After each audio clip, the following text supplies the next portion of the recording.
ប្តីប្រពន្ធគឺរូបកាយតែមួយជីវិតតែមួយអញ្ចឹងបើប្តីប្រពន្ធជារូបកាយតែមួយជីវិតតែមួយពេលដែលប្តីគាត់រស់ស៊ីគាត់ខ្វះគាត់អត់មានលុយអញ្ចឹងយើងប្រពន្ធនឹងអ្នកទទួលខុសត្រូវដូចខ្ញុំអញ្ចឹងខ្ញុំពិតជាមានមោទនភាពទោះបីខ្ញុំប្តីប្រពន្ធខ្ញុំមិនមែនជាអុកញ៉ាក៏ដោយប៉ុន្តែប្តីប្រពន្ធខ្ញុំជួយគ្នាទៅវិញទៅមកពេលដែលខ្ញុំរកបានប្តីខ្ញុំរត់បានអាហ្នឹងបើដូចយើងនិយាយពីដូចគេអបិយជំនឿគេថាអីគេហុងស៊ុយមែនទេ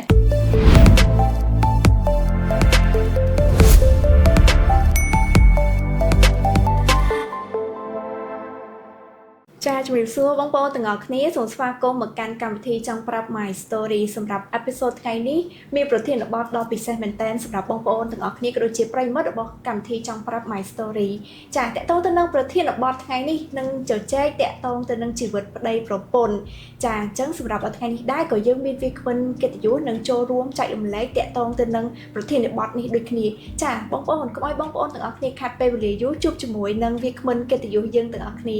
ជំរាបសួរបងចាជំរាបសួរចាបងសុខសប្បាយអត់បងចាសុខសប្បាយ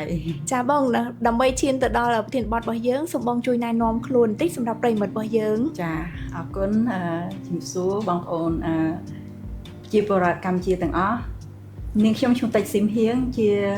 ស្ថាបនិកកៃមាសដែលបានបង្កើតកាលឆ្នាំ2015ហើយទីតាំងកៃមាសគឺមាននៅសាសូយ៉ាជាន់ទី4ហើយបើសិនជាបងប្អូនស្រឡាញ់ចូលចិត្តជួយគ្រប់គ្រងផលិតផលខ្មែរអាចអញ្ជើញទៅហាងកៃមាសបាននៅសាសូយ៉ាជាន់ទី4ចាបងអរគុណច្រើនមែនតើបងសម្រាប់ការចំណាយពេលវេលាដ៏មានតម្លៃចូលរួមជជែកក្នុង podcast កម្មវិធីចង់ប្រាប់ My Story របស់យើងសម្រាប់សប្តាហ៍នេះបងតកតងទៅនឹងប្រធានបទថ្ងៃនេះគឺអ្នកសូមឲ្យអ្នកខ្ញុំ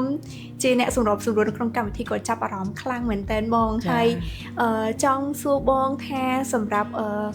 ជីវិតអាពាហ៍ពិពាហ៍របស់បងរយៈពេលប្រហែលឆ្នាំហើយបងចាជាក់ស្ដែងខ្ញុំរៀបអាពាហ៍ពិពាហ៍21ឆ្នាំហើយចាបងមានបុត្រាបុត្រីចំនួនប្រហែលអ្នកមានតែម្នាក់ឯងគឺខ្ញុំមានប្តីមួយកូនមួយអូពិសេសមែនតើបងអញ្ចឹងអត់ចាំបាច់បែងចែកក្តីស្រឡាញ់ច្រើនមានតែកូនមួយមានតែស្វាមីមួយចាចុះបងរៀបអាពាហ៍ពិពាហ៍ហ្នឹងកាលពីជំនាន់មុនហ្នឹងបងសម្រេចចិត្តជ្រើសរើសខ្លួនឯងឬក៏មានគ្រួសារអ្នករៀបចំទុកឲ្យជាក់ស្ដែងខ្ញុំនឹងស្វាមីខ្ញុំហ្នឹងគឺចាស់ទុំអ្នករៀបចំចាដោយសារ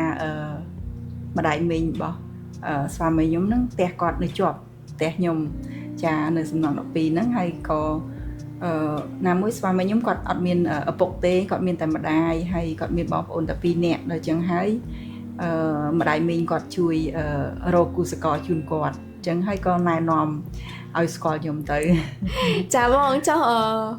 បងមានអារម្មណ៍បែបមួយដែរបងការជំនាន់មុនអត់សូវបានស្គាល់គ្នាពីមុនទេអញ្ចឹងហើយគ្រួសារអ្នករៀបចំទុកដាក់ឲ្យទៀតអញ្ចឹងពេលដែលរៀបការដំបូងមានអារម្មណ៍មួយដែរ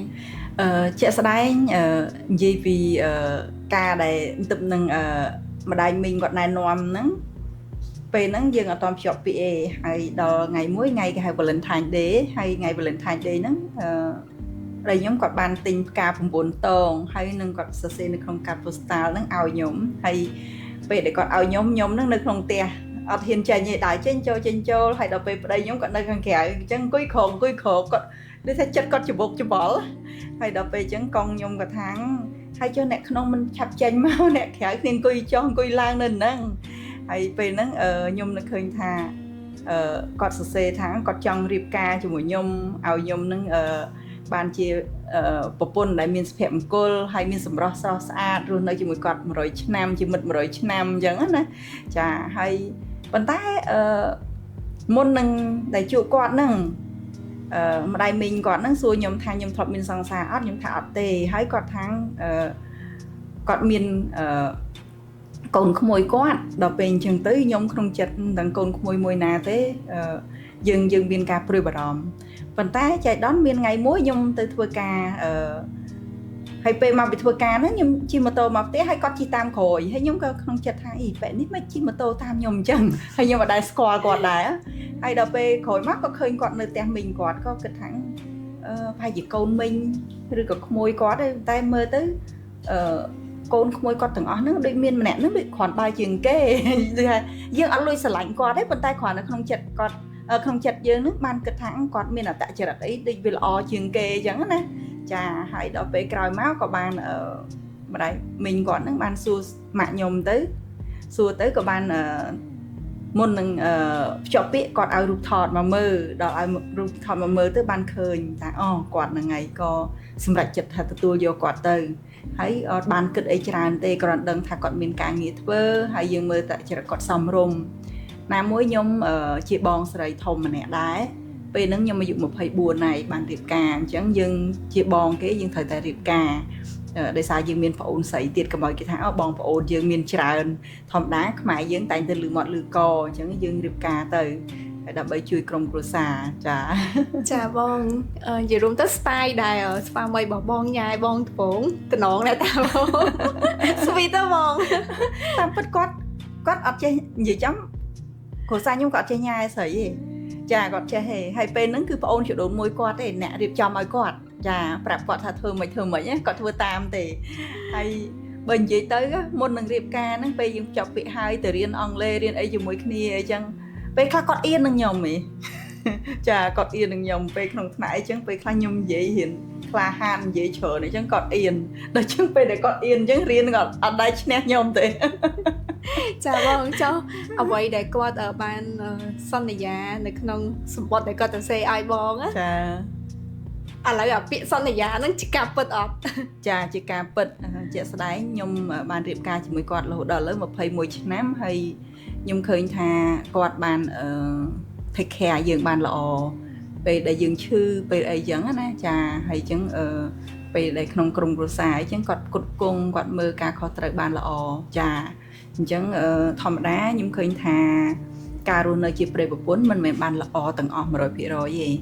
ដូច្នេះហើយយើងអ្វីដែលគាត់ខ្វះខាតយើងបំពេញគាត់វិញចាពេលយើងខ្វះខាតគាត់នឹងបំពេញយើងអញ្ចឹងបានយើងអាចរស់នៅជាមួយគ្នារហូតដល់រាល់ថ្ងៃនេះចាបងនិយាយរួមទៅជីវិតអាពាហ៍ពិពាហ៍បងរហូតទៅដល់21ឆ្នាំគឺមាន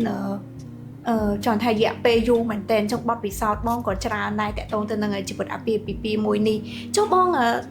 ដែលគិតថាហេតុអីបានជាជីវិតប្តីប្រពន្ធខ្លះគាត់នៅជាមួយគ្នាបានតែមួយរយៈពេលអត់អាចគេហៅថាខ្លាយទៅជាចាស់ព្រឹត្តចាស់ប្រេងជាមួយគ្នាបានអានឹងបែបមិនដែរបងសម្រាប់ខ្ញុំការដែលគាត់រៀបការអត់បានស្រឡាញ់គ្នាដល់ចាស់ព្រឹត្តចាស់ប្រេងហ្នឹងគឺដោយសារគាត់អត់បានមានគោលដៅជីវិតច្បាស់លាស់បានន័យថាសម្រាប់ខ្ញុំផ្ទាល់ខ្ញុំមុននឹងខ្ញុំរៀបការខ្ញុំតែងតែមើលឃើញទៅក្រុមគ្រួសារមួយចំនួនថាហេតុអីបានជារៀបការហើយលែងលះហើយមួយទៀតខ្ញុំឆ្ងល់ថាហេតុអីបានរៀបការហើយតែងតែមានចំនួនក្នុងគ្រួសារខ្ញុំរកចម្លើយហើយពេលហ្នឹងគឺខ្ញុំរកចម្លើយអត់ដែលឃើញទេហើយរហូតដល់ពេលខ្លះខ្ញុំឃើញថាគ្រួសារខ្លះរៀបការជាមួយគ្នាឃើញស្រឡាញ់គ្នាខ្លាំងណាស់ប៉ុន្តែសួរគាត់ថាធ្វើម៉េចដើម្បីរក្សាចំណងអាពាហ៍ពិពាហ៍គាត់បានល្អគាត់ក៏អត់មានចម្លើយគាត់ថាបើអស់និស្ស័យគឺបែកអញ្ចឹងកន្លែងហ្នឹងខ្ញុំបានព្យាយាមរកឃើញចម្លើយមកដល់ថ្ងៃនេះគឺខ្ញុំមើលឃើញចម្លើយហើយប៉ុន្តែមុននឹងខ្ញុំបានរកឃើញចម្លើយខ្ញុំក៏ធ្លាប់មានបញ្ហាដែរដែលធម្មតាប្តីប្រពន្ធពេលដែលយើងរៀបការជាមួយគ្នាវាដូចចានដែលចាស់ខ្មែរយើងថាចាននៅក្នុងរាវតែតែមានប៉ះទង្គិចចាហើយមួយទៀតធម្មតាយើង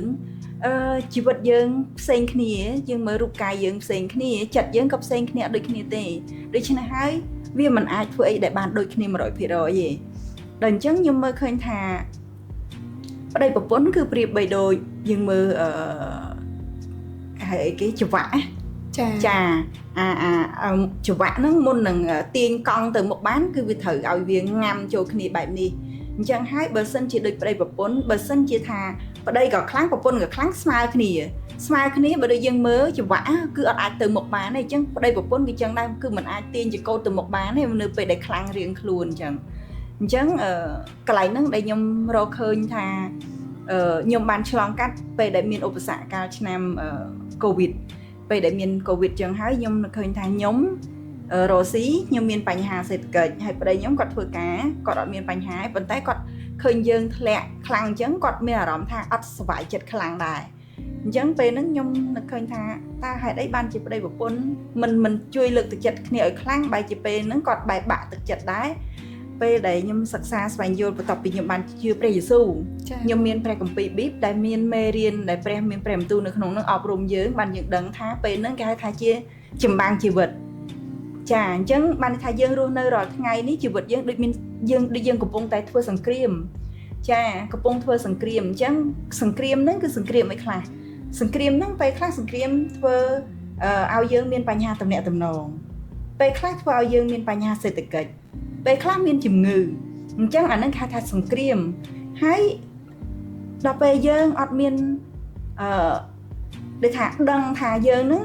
កំពុងតែធ្វើសង្គ្រាមទេយើងគិតថាប្តីយើងអត់ល្អទេមិនគួរណាយើងរស់នៅជាមួយគាត់ទេគួរតែលែងលះគួរតែរកអ្នកណាដែលល្អជាងនឹងកន្លែងហ្នឹងយើងអត់បានដឹងថា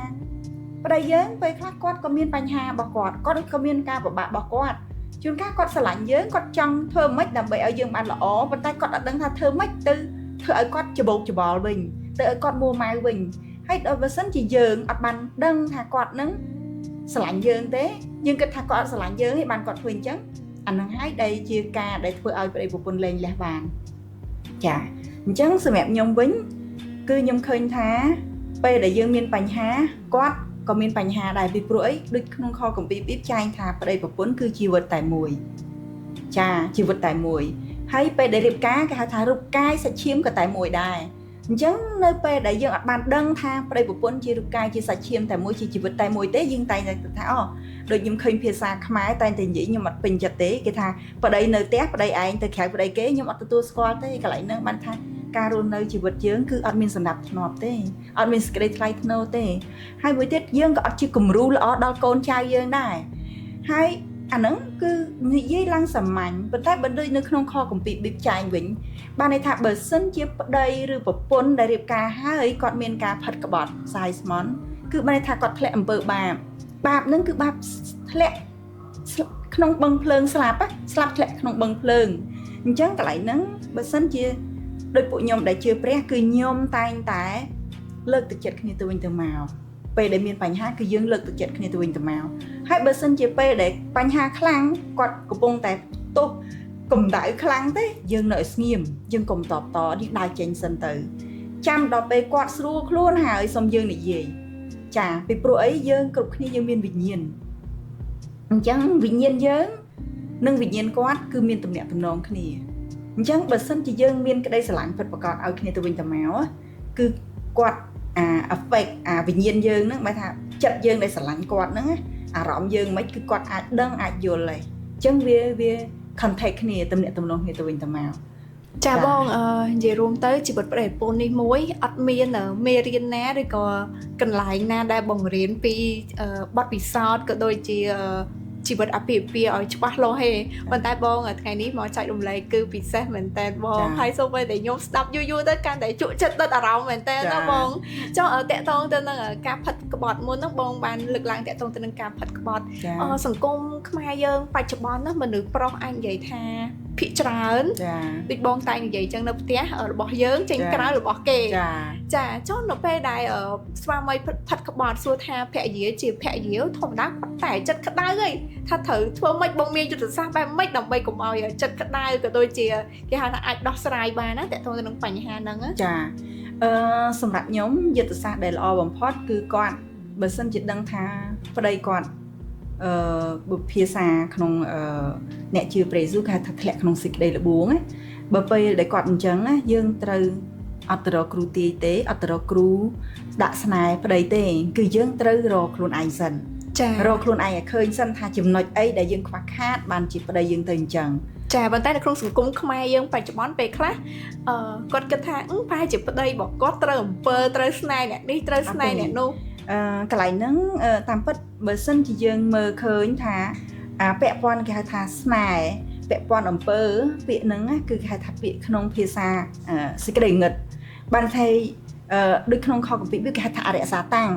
វាល្បួងមនុស្សយើងរាល់ថ្ងៃមានសង្គ្រាមជីវិតយើងនឹងមានចម្បាំងយើងមានចម្បាំង3បានថារូបកាយយើងហ្នឹងយើងហៅថាសាច់ឈាមចាអញ្ចឹងពេលខ្លះយើងនឹងចម្បាំងជាមួយសាច់ឈាមពេលខ្លះចម្បាំងជាមួយសម្ភារៈនិយមនៅលើលោកីសម្ភារៈនិយមលើលោកីបានន័យថាជួនកាលហ្នឹងគាត់លោភលន់គាត់ចង់បានឡានចង់បានបុណ្យស័ក្តិខ្ពង់ខ្ពស់ ចង់បានលុយឬក៏ចង់បានអីមួយតាមបំពេញតាមតម្រូវការចិត្តគាត់អញ្ចឹងណាចាហើយមួយទៀតគឺបានន័យថាអរិយវាលបួងចាអញ្ចឹងយើងមាន3ហ្នឹងគឺចម្បាំងក្នុងជីវិតយើងបើសិនជាអត់ជឿព្រះយេស៊ូវយើងអាចបានដឹងថាជីវិតយើងមានចម្បាំងអញ្ចឹងឯងចាអញ្ចឹងក្នុងការដោះស្រាយបញ្ហានឹងបានពួកយើងដែលជឿព្រះគឺយើងសុំព្រះជួយចាដើម្បីឲ្យគាត់បានឈ្នះចម្បាំងហ្នឹងគឺយើងត្រូវតែមានតែព្រះឲ្យអាចជួយយើងបានព្រោះយើងក៏ជាមនុស្សគាត់ក៏ជាមនុស្សហើយយើងក៏មិនមែនមានកម្លាំងខ្លាំងណាដែលអាចតតាំងជាមួយគេថាអរិយសាតាំងហ្នឹងបានដោយងាយទេតើតែយើងសុំអំណាចជាស្ដារបស់ព្រះដើម្បីមកវាយជាមួយវាដោយចឹងហើយបានជាពេលដែលអ្នកដែលជឿព្រះយេស៊ូវគឺអត់អាចត្រូវស្នេហ៍គេទេចាអត់អាចត្រូវមុនអាគុំអានណាមកប៉ះបានទេចាគ្មានវិញ្ញាណល្ងិតណាទោះបីអំណាចធំប៉ុណ្ណាក៏មិនអាចមកប៉ះពាល់អ្នកដែលជឿព្រះយេស៊ូវពិតប្រាកដបានដែរដោយសារអីព្រះរាប់អ្នកដែលជឿព្រះហ្នឹងថាជាកូនចាហើយចឹងពួកគាត់មានអំណាចអញ្ចឹងហើយបើសិនជាពេលដែលគាត់មានបញ្ហាប្តីមានការផិតក្បត់អញ្ចឹងគឺគាត់ងាកមករកព្រះសិនងាកមករកព្រះគឺគាត់ត្រូវមើលព្រះបន្ទូលព្រះហើយគាត់ត្រូវមើលយុទ្ធសាស្ត្រក្នុងការជួយប្តីដោយរបៀបណាជាក់ស្ដែងខ្ញុំមានរឿងមាន2ហើយមួយនោះគឺគាត់អ្នកចែកម្លែកដល់ខ្ញុំខ្លួនឯងហើយមួយទៀតគឺគាត់នឹងខ្ញុំជួយដោះស្រាយគាត់បានន័យថាគាត់មានប្តីដែលសាសគេហើយគាត់សាសហ្នឹងគឺសាសដែលអាចមានប្រពន្ធច្រើនហើយគាត់ជាសាសដែលគ្រួសារគេលើកដំកើងប្រុសទៀត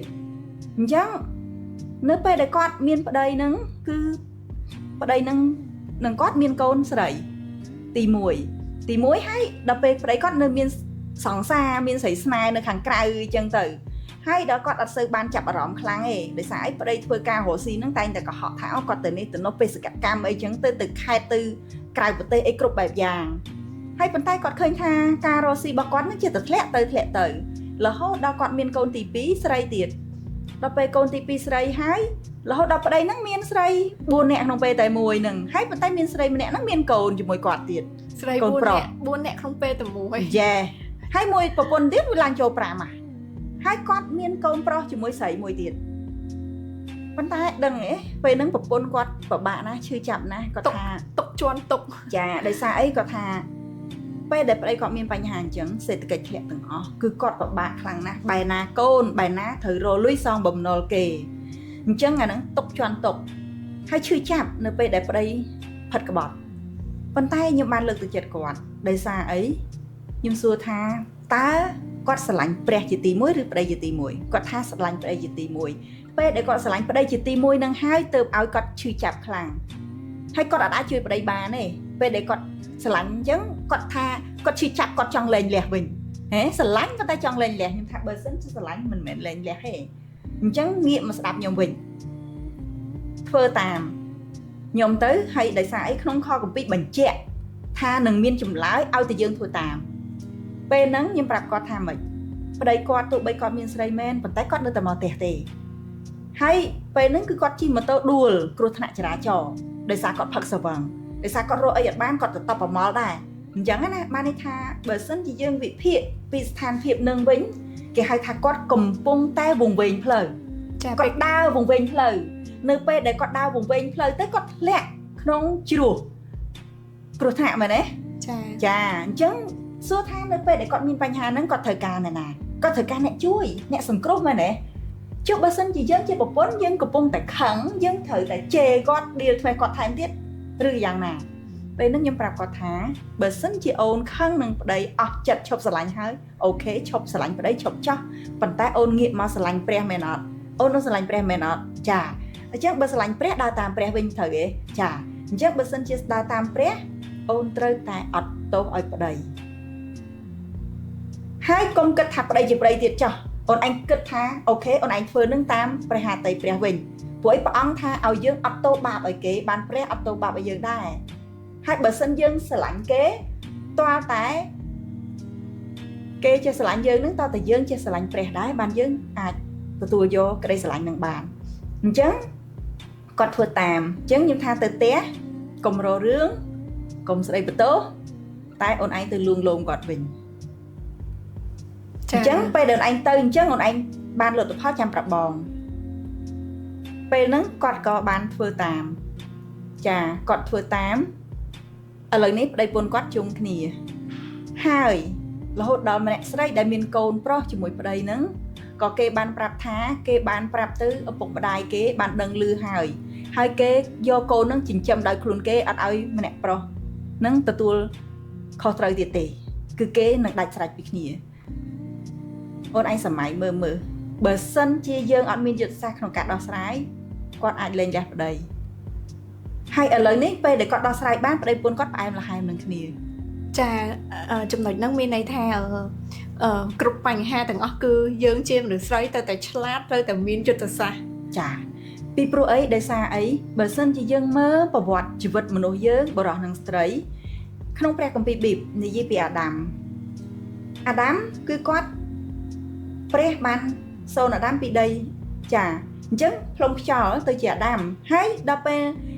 ព្រះបានធ្វើឲ្យអាដាមគេងលក់ព្រះអង្គដកឆ្អឹងជំនាញអាដាមចេញមកបានសូនជាមនុស្សស្រីដើម្បីជាជំនួយអាដាមអញ្ចឹងមនុស្សស្រីយើងអត់អាចធ្វើអីដែលថាតាំងថាខ្លួនឯងនឹងធ្វើអីបានទាំងអស់ 100% ដែលអត់ត្រូវការប្តីនោះទេចាអញ្ចឹងកន្លែងហ្នឹងបានន័យថាបើសិនជាយើងរស់នៅរាល់ថ្ងៃបើយើងមានប្តីទេយើងត្រូវដឹងថាប្តីហ្នឹងគឺជាក្បាលយើងធ្វើកចុះក្រោមទេហើយយើងទូនីតិជួយប្តីចាហើយប្តីក៏ចឹងដែរគាត់ក៏ត្រូវដឹងខ្លួនថាគាត់ជាប្តីជាមនុស្សប្រុសប្រពន្ធនឹងគឺជារូបកាយរបស់គាត់ដែរអញ្ចឹងគាត់ត្រូវតែស្រឡាញ់ take care ប្រពន្ធគាត់នឹងដូចខ្លួនគាត់បើសិនជាប្តីនឹងអត់បានស្រឡាញ់ប្រពន្ធ take care ប្រពន្ធដូចខ្លួនគាត់ទេបានន័យថាគាត់អត់ស្គាល់ខ្លួនឯងប៉ុណ្ណឹងអញ្ចឹងកន្លែងហ្នឹងហើយដែលជារឿងមួយដែលខ្ញុំលើកទឹកចិត្តស្ត្រីជាច្រើនឲ្យគាត់ជឿព្រះយេស៊ូវដើម្បីអីដើម្បីឲ្យស្គាល់ខ្លួនឯងឲ្យច្បាស់ស្គាល់ខ្លួនឯងឲ្យច្បាស់ថាខ្លួនឯងជានរណាហើយពេលស្លាប់ទៅយើងទៅណាដូចខ្ញុំអញ្ចឹងខ្ញុំជឿខ្លួនឯងខ្ញុំស្លាប់ទៅខ្ញុំជឿជាក់ថាខ្ញុំនឹងត្រឡប់ទៅខ្ញុំទៅអង្គរឋានសួគ៌ដោយសារអីព្រះបន្ទូលសន្យាថាយើងស្លាប់ទៅអង្គរព្រះអញ្ចឹងដើម្បីខ្ញុំអាចទៅអង្គរព្រះបានខ្ញុំត្រូវតែលាងសម្អាតអំពើបាបសាច់ឈាមខ្ញុំដែលរស់នៅរាល់ថ្ងៃដោយសារយើងកើតមកម្នាក់ៗសិតមានបាបអញ្ចឹងពេលដែលយើងមានបាបយើងត្រូវលាងសម្អាតបាបយើងប៉ុន្តែដល់រាបណាយើងរស់នៅគេហៅថាសាច់ឈាមយើងចេះខឹងមែនទេយើងចេះទៅចិត្តប៉ុន្តែក្នុងការរស់នៅហ្នឹងពេលដែលយើងចេះខឹងចេះទៅចិត្តយើងត្រូវដឹងថាវិធីសាស្ត្រធ្វើម៉េចដើម្បីទប់ចិត្តយើងកុំឲ្យខឹងដើម្បីទប់ចិត្តកុំឲ្យខឹងតើតើយើងយកព្រះមកដាក់ក្នុងចិត្តយើងតើតើយើងស្ដាប់ប្រកបព្រះថាព្រះអង្គថាចូលឲ្យអសប្បាយក្នុងពេលមានទុក្ខលំបាកចូលឲ្យអត់ទោសបាបឲ្យគេចូលឲ្យស្រឡាញ់អ្នកជិតខាងដូចខ្លួនឯងចាបងចុះបើសិនជាពេលខ្លះតើតទៅនឹងជីវិតអាពាហ៍ពិពាហ៍ចុះបើសិនជាប្រពន្ធល្អគ្រប់យ៉ាងហើយប៉ុន្តែខូចតែមនុស្សប្រុសខ្លះខូចនៅគេថាមនុស្សប្រុសខូចនៅតែខូចណាកន្លែងហ្នឹងខ្ញុំឃើញថាគាត់ខូចនៅតែខូចហ្នឹងជាក់ស្ដែងបើសិនជាបរិសុទ្ធហ្នឹងគាត់ជឿព្រះយេស៊ូវគាត់ស្រឡាញ់ព្រះគាត់ឈប់ខូចអីពីព្រោះអីមានបរិសុទ្ធជាច្រើនដែលគាត់ធ្លាប់ធ្វើការអាក្រក់ជាមួយប្រពន្ធណារហូតដល់ឥឡូវគឺគាត់ឈប់ធ្វើហើយមានបរិសុទ្ធមួយចំនួនដែលគាត់បានអាហ្នឹងបានន័យថាអ្នកនៅដែលគាត់ជឿព្រះដូចគ្នាដែលគាត់ចែកម្លែកឲ្យខ្ញុំផ្ទាល់ណាចាខ្ញុំមិនអាចចេញឈ្មោះគាត់បានទេគាត់ធ្វើការជាអ្នកធំទៀតចាគាត់ជាអ្នកធំទៀតហើយគាត់បានន័យថាគាត់ទៅក្រៅគាត់មានស្រីញីគាត់ទៅដើរផឹកស៊ីម៉ោង1ម៉ោង2បានមកដល់ផ្ទះហើយមកដល់ផ្ទះហើយគាត់រករឿងឆ្លោះជាមួយប្រពន្ធដល់ម៉ោង3ម៉ោង4ភ្លឺក៏មានដែរអញ្ចឹងមិនថាជីវិតណាគឺអាប់អួរអត់មានពន្លឺទេប៉ុន្តែថ្ងៃមួយនៅពេលដែលថ្ងៃមួយដោយសារប្រពន្ធគាត់ជឿព្រះណាប្តីអត់ជឿទេពេលហ្នឹងណាគឺគាត់អញ្ចឹងហើយដល់ពេលថ្ងៃមួយគាត់ក៏មានគ្រោះថ្នាក់ទៅធុងហ្គាសហ្នឹងមកដួលលើប្តីគាត់ហ្នឹងគឺបែកអាយ៉េះក្បាលហ្មងហើយប្តីគាត់គិតថាកូនខ្លួនគាត់នឹងស្លាប់ហើយប៉ុន្តែប្រពន្ធគាត់ឆ្លាតគាត់មានបញ្ញាគាត់លើកទឹកចិត្តប្តីគាត់ថាអត់ស្លាប់ទេប្តីគាត់គឺអត់ស្លាប់ទេដោយសារព្រះមិនអនុញ្ញាតឲ្យគាត់ជាស្ត្រីមេម៉ាយចិញ្ចឹមកូនម្នាក់ឯងទេអញ្ចឹងឲ្យគាត់នឹងមានកម្លាំងហើយបើកចិត្តទទួលជឿព្រះសូមឲ្យព្រះប្រោសគាត់ជាសូមឲ្យព្រះនឹងប្រទាននៅប្រាជ្ញាដល់ពេទ្យឲ្យពេទ្យនឹងមកព្យាបាលគាត់បានពេលហ្នឹងប្តីគាត់ស្ដាប់តាមគាត់ពេលដែលចាប់ផ្ដើមស្ដាប់តាមគាត់ធ្វើតាមគាត់ដល់រាល់ថ្ងៃប្តីគាត់រស់ធម្មតាហើយគាត់រស់នៅជាមួយគ្នាធម្មតាហើយគាត់ឈប់ឆ្លោះដូចមុនទៀតហើយគាត់មានសេចក្តីសុខសាន្តហើយកន្លែងនេះគឺចង់បញ្ជាក់ថាបើសិនជាមនុស្សយើងមានការផ្លាស់ប្រែជាថ្មីជីវិតយើងនឹងរស់នៅបានថ្មី តែបើសិនជាយើងដើរតាមជីវិតយើងចាស់ដដែលយើងនៅតែដដែលអត់បានផ្លាស់ប្រែ ចាបងតកតងទៅនឹងចំណុចហ្នឹងពេលខ្លះពិបាកដែរបងដោយសារតកតងទៅនឹងជីវិតអាពាហ៍ពិពាហ៍វាមានរឿងរ៉ាវជាច្រើនតែបងហើយសូម្បីតែមនុស្សស្រីយើងក៏ត្រូវមានយុទ្ធសាស្ត្រវិធីសាស្ត្រជាច្រើនដើម្បីចងចិត្តស្វាមីចុះបងគិតថាមានយុទ្ធសាស្ត្រវិធីសាស្ត្រអីខ្លះដែលអាចចងចិត្តស្វាមីឲ្យកុំឲ្យគេហៅថាងាករេប្រេះផ្ដាស់ហ៎បងតាមពិតវិធីសាស្ត្រហ្នឹងគឺសម្រាប់ខ្ញុំដែលសារខ្ញុំនិយាយពីដោយសារខ្ញុំជឿព្រះយេស៊ូវខ្ញុំតែងតែព្យាយាមលើកទឹកចិត្តប្តីខ្ញុំឲ្យចេះស្រឡាញ់ព្រះជាទី1ឲ្យគាត់ស្រឡាញ់ព្រះជាទី1ហើយឲ្យគាត់នឹងស្គាល់គោលដៅជីវិតគាត់ដែរដូចប្តីខ្ញុំអញ្ចឹងគាត់ថាអនាគតទៅគាត់ដឹងស្លាប់ទៅគឺគាត់នៅជាមួយប្រពន្ធគាត់រហូតដែរគាត់អត់បែកទេទៅណាក៏ទៅជាមួយប្រពន្ធគាត់ដែរគាត់និយាយអញ្ចឹងចាសូម្បីតែរាល់ថ្ងៃនិយាយអញ្ចឹងរាល់ថ្ងៃយើងមានតែកូនមួយទេអញ្ចឹងពេលខ្លះថាអូនណាយើងកូនតែមួយអញ្ចឹងណាបើសិនជាកូនយើងមានប្តីទៅគេមានប្តីគេមានកូនគេមិនម៉ែយើងពីអ្នកយាយតានៅជាមួយគ្នារហូតយើងមើលថែគ្នារហូតណាដល់ពេលយើងនិយាយអញ្ចឹងយើងមានអារម្មណ៍ថារំភើបមែនទេហើយដល់ពេលអញ្ចឹងខ្ញុំនឹកឃើញថានឹងប្តីខ្ញុំគាត់បានមានគោលដៅមួយគាត់ថាចាស់ទៅគឺគាត់នឹងរស់នៅជាមួយយើងជារៀងរហូតហើយគាត់មិនធ្វើអីដែលឲ្យយើងពិបាកចិត្តដោយសារគាត់ទេគឺគោលដៅរបស់គាត់មានអញ្ចឹងដែរទោះបីសម្រាប់ខ្ញុំវិញក៏ខ្ញុំអត់ដែលបានយកប្តីខ្ញុំទៅ compete ជាមួយនរណាផ្សេងទេខ្ញុំដឹងថាប្តីខ្ញុំគឺមាន uniqueness របស់ប្តីខ្ញុំហើយខ្ញុំទទួលយកប្តីខ្ញុំប៉ុណ្ណឹងបានចាបើសិនជាយើងប្តីប្រពន្ធណាបើសិនជាយើងតែងតែ compete ទៅប្តីគេអញ្ចេះប្តីគេអញ្ចោះប្រពន្ធគេអញ្ចេះប្រពន្ធគេអញ្ចោះគឺយើងរស់នៅអត់មានសុភមង្គលជាមួយគ្នាទេចាប្រៀបធៀបមានតែប្រៀបធៀបកុំប្រៀបធៀបកុំមើលសំខាន់យើងប្តីប្រពន្ធយើងតើមានបញ្ហាអីយើងអាចជួយគ្នាដោយរបៀបណាខ្ញុំឃើញបញ្ហាមួយទៀតដែលប្តីប្រពន្ធលែងលះបានដោយសារអីគេហៅថាបើយើងមើលនៅក្នុងខគម្ពីរគេហៅថាអំណាចនៃអំពើបាបសាច់ឈាមអំណាចនៃអំពើបាបសាច់ឈាមហ្នឹងបានន័យថាម៉េចជួនកាលដូចថាប្រពន្ធឈឺអញ្ចឹងគាត់មិនដេកពេទ្យដល់ពេលដេកពេទ្យរាប់ខែរាប់ឆ្នាំចុះប្តីគាត់ត្រូវការអីបើសិនជាប្តីគាត់ចូលចិត្តលើក្រែបញ្ហាលើក្រែតែបើប្រពន្ធឈឺគាត់មានបានតាណាចាអញ្ចឹងកន្លែងហ្នឹងណាសម្រាប់អ្នកដែលជឿព្រះយេស៊ូវគឺគាត់អាចនឹងគេហៅថាសម្រាប់សាច់ឈាមចាស់ចោលហ្នឹងគឺគាត់ត្រូវដកគាត់ត្រូវបន្ថយអារម្មណ៍តណ្ហាគាត់ចេញបានតាមរយៈអីគេហៅថាការអត់ធ្មត់ហ្នឹងដោយសារអីដោយសារក្នុងខគម្ពីរបញ្ជាក់ថាព្រះគឺជាម្ចាស់នៃសេចក្តីអត់ធ្មត់ហើយម្ចាស់នៃសេចក្តីអំណរយើងសម័យមើលម្ចាស់នៃសេចក្តីអត់ធ្មត់ម្ចាស់នៃសេចក្តីអំណរនៅពេលដែលយើងអត់ធ្មត់បានណាយើងមានអំណរហើយគ្មានមនុស្សណាដែលស្លាប់ដោយសារអត់រួមរយៈឯងយើងមើលនៅលើផែនដីមាននរណាដែលស្លាប់ដោយសារអត់រួមរយៈឯងអត់មានទេប៉ុន្តែមនុស្សស្លាប់ដោយសាររួមរយៈវិញចាបងហើយកន្លែងហ្នឹងហើយដែលមនុស្សជាច្រើនអត់បានដឹងហើយគាត់តែងតែបំពេញអារម្មណ៍បំពេញអារម្មណ៍របស់គាត់ឲ្យតែអារម្មណ៍គាត់ទៅឯងគាត់អត់ដឹងថាមានវិធីសាស្ត្រម៉េចដើម្បីទប់អារម្មណ៍គាត់បានទេអញ្ចឹងបានអ្នកដែលជឿព្រះយេស៊ូវដែលមានជ័យជំនះបានគឺឈ្នះដោយសារអីដោយសារគាត់មានព្រះគឺហាមគាត់បើសិនជាគាត់មានប្រពន្ធកំពុងឈឺដេកនៅលើក្រែគាត់មានកម្លាំងគាត់អាចធ្វើយ៉ាងណាជួយប្រពន្ធឲ្យឆាប់ជា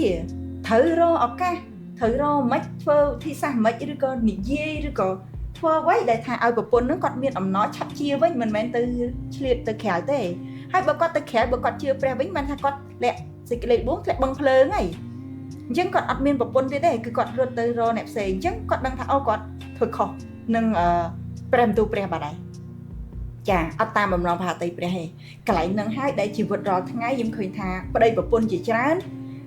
មិនថាអ្នកដែលអត់ជឿព្រះទេអ្នកខ្លះជឿព្រះក៏ដោយនៅពេលដែលគាត់ខ្សោយជំនឿគាត់នឹងធ្លាក់ក្នុងសេចក្តីល្បួងអញ្ចឹង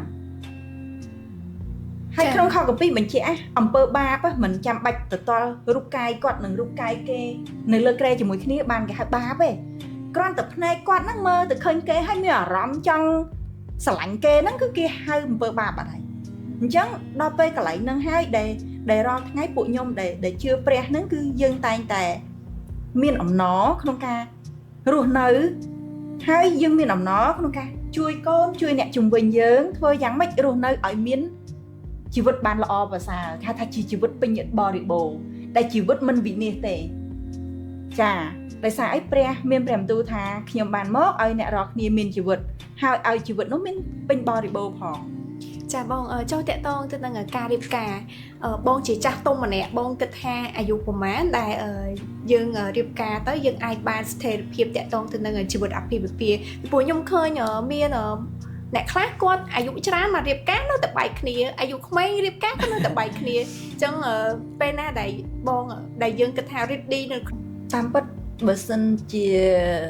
សម្រាប់ខ្ញុំពេលដែលខ្ញុំមកដល់ដំណាក់កាលនេះដោយសារខ្ញុំបានសិក្សាពាក់ព័ន្ធជីវិតអាពាហ៍ពិពាហ៍ខ្ញុំសិក្សាជីវិតរស់នៅសិង្ហបុរីនៅហ្វីលីពីននៅអាមេរិកនៅខ្មែរយើងខ្ញុំសិក្សា3-4ប្រទេសហ្នឹងហើយខ្ញុំមើលឃើញថាការរស់នៅដែលមិនបែកបាក់គ្នានោះគឺយើងមិនអាចដូចថាគិតលើអាយុប្រហែលទេសំខាន់គោលដៅគាត់ទេតើពីរអ្នកប្តីប្រពន្ធគាត់មានគោលដៅបែបណាហើយគ្រាន់ថាបើសិនយើងមើលអាយុកាលដូចបច្ចុប្បន្ននេះបើយើងមើលអាយុកាលសម្រាប់យុវវ័យនៅខ្មែរយើងខ្ញុំឃើញមានបញ្ហាច្រើនដូចអូនសួរក៏ត្រូវដែរក្មេងខ្លះគាត់ទៅ11 12 13ឆ្នាំគាត់មានស្នេហាបាត់ដែរអាហ្នឹងគឺអត់ត្រូវទេអញ្ចឹងអាពាហ៍ពិពាហ៍ដែលល្អបំផុតគឺចាប់ពីពេលដែលមានការងារធ្វើបានស័ក្តិសម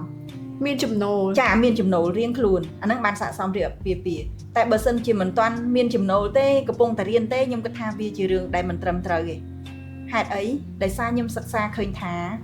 ជីវិតយើងដូចយើងប្រៀបដូចស្រូវពេលដែលកើតមកកូនក្មេងអត់តាន់ចេះគិតអត់តាន់ចេះពិចារណាហើយអញ្ចឹងនៅពេលដែលគាត់គេ teenager ពេលចាប់ដើមពេញវ័យចាពេលហ្នឹងចង់ចេះចង់ដឹងហ្នឹងមែនទេចាខ្ញុំគិតថាពេលដែលចង់ចេះចង់ដឹងប្រៀបបីដូចសណាប់ដែលយើងស្ទូងហើយស្ទូងហើយហ្នឹងគឺពេលហ្នឹងចង់ចេះចង់ដឹងគឺបានន័យថាស្ទូងហើយវាត្រូវលូតលាស់វាត្រូវយើងត្រូវដាក់ជីយើងត្រូវដាក់ទឹកដាក់អីថែធ្វើម៉េចកុំឲ្យមានតកៅស៊ីមែនទេដើម្បីឲ្យវាបានផ្លែមែនទេឲ្យបានស្រូវល្អកុំឲ្យវាស្កកកុំឲ្យវាអីអញ្ចឹងកដោបឬតកៅស៊ីអីទាំងអស់ហ្នឹងអញ្ចឹងមនុស្សដូចគ្នាអញ្ចឹងដូចយើងមើល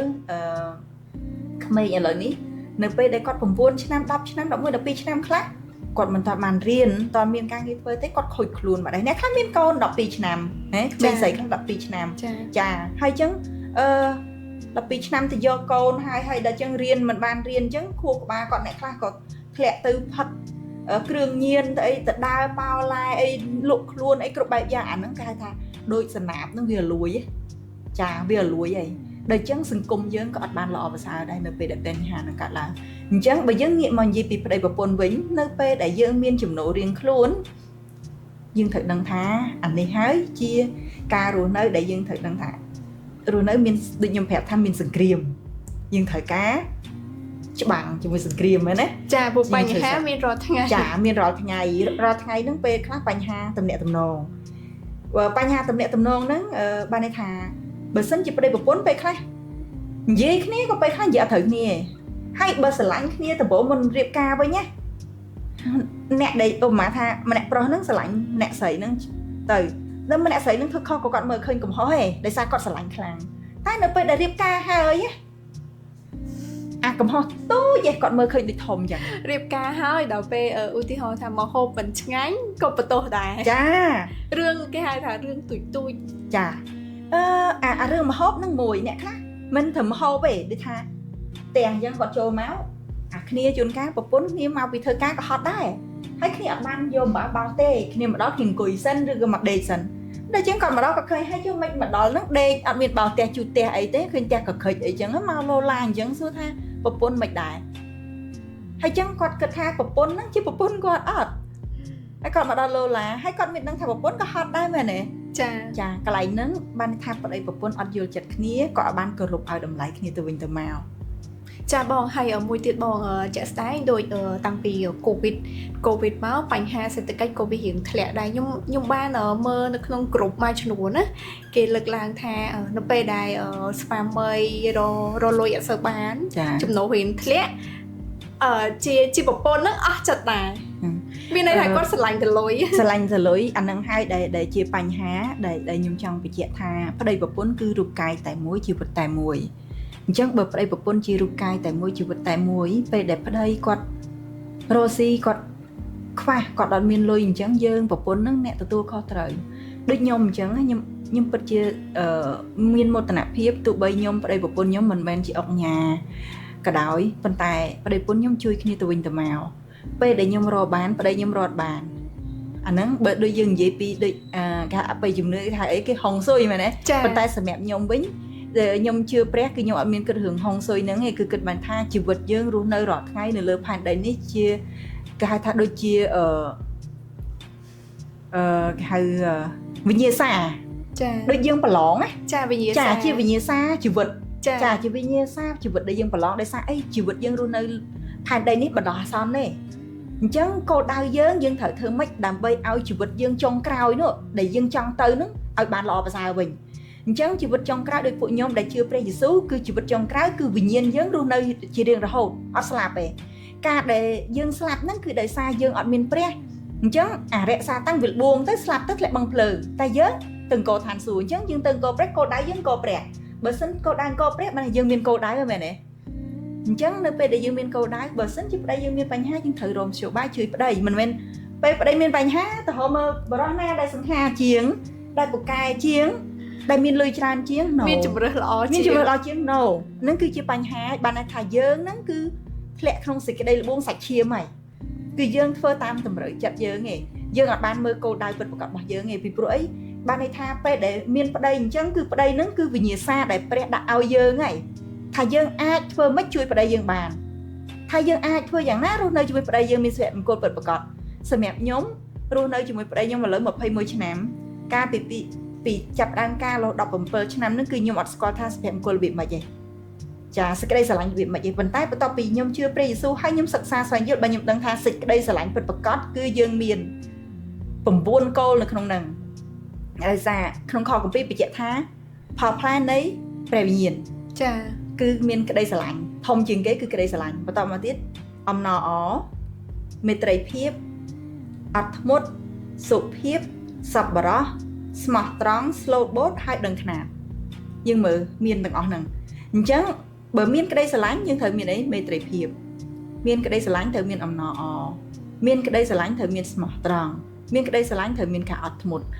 នឹងអត់ធ្មត់មិនដូចមិញពីដំបូងដែលយើងនិយាយថាបើសិនជាប្រពន្ធឈឺដេកក្រែប្តីទៅមានស្រីឬក៏អត់ធ្មត់ចាមិនមែនតែមានស្រីទេប្រពន្ធឈឺយើងក៏ឈឺដែរមិនមែនប្រពន្ធឈឺយើងមានចិត្តសុបាយនៅខាងក្រៅនោះគឺអត់ត្រូវទេបានន័យថាគាត់នឹងគឺកំពុងតែវង្វេងគេពាក្យខ្មែរអីវង្វេងនៅវាលវត្តសង្សារចាបងហើយមួយទៀតឆ្ងល់មួយទៀតតកតងទាំងប្តីប្រពន្ធខ្លះគាត់ពេលដែលគាត់និយាយជាមួយអ្នកក្រៅព្រោះនៅពេលដែលនិយាយជាមួយប្តីប្រពន្ធនោះដូចពេលនិយាយចង់ខំគ្នាហ្មងវាអត់មានអាភាសាពីរោះពិសាឲ្យ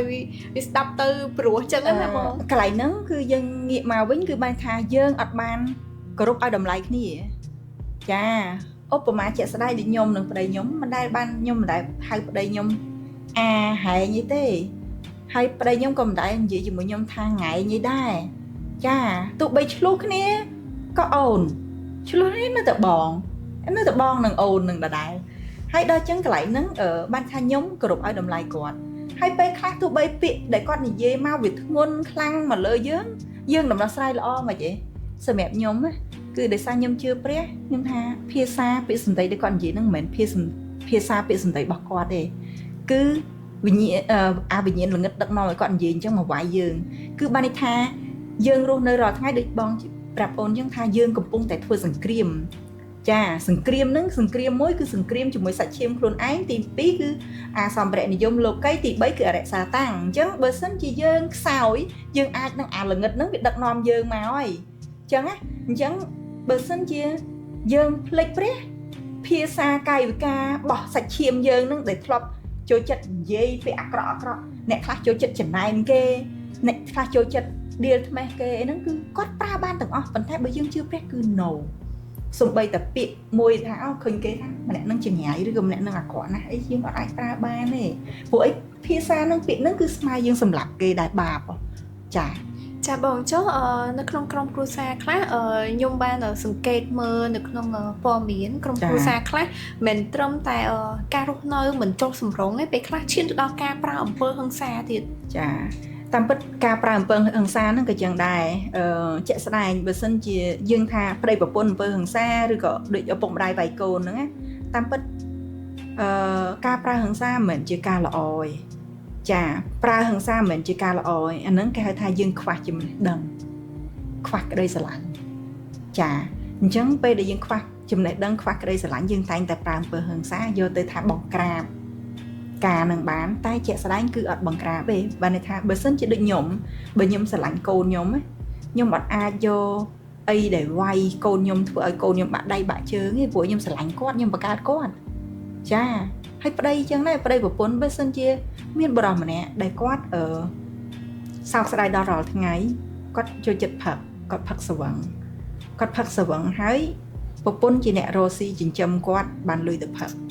ហើយដល់ពេលអញ្ចឹងគាត់ស្វឹងគាត់មកវាយប្រពន្ធដល់ពេលវាយប្រពន្ធឥឡូវប្រពន្ធពិការភាពគ្នាធ្វើអីអត់កើតទេគេងទៅលើគ្រែ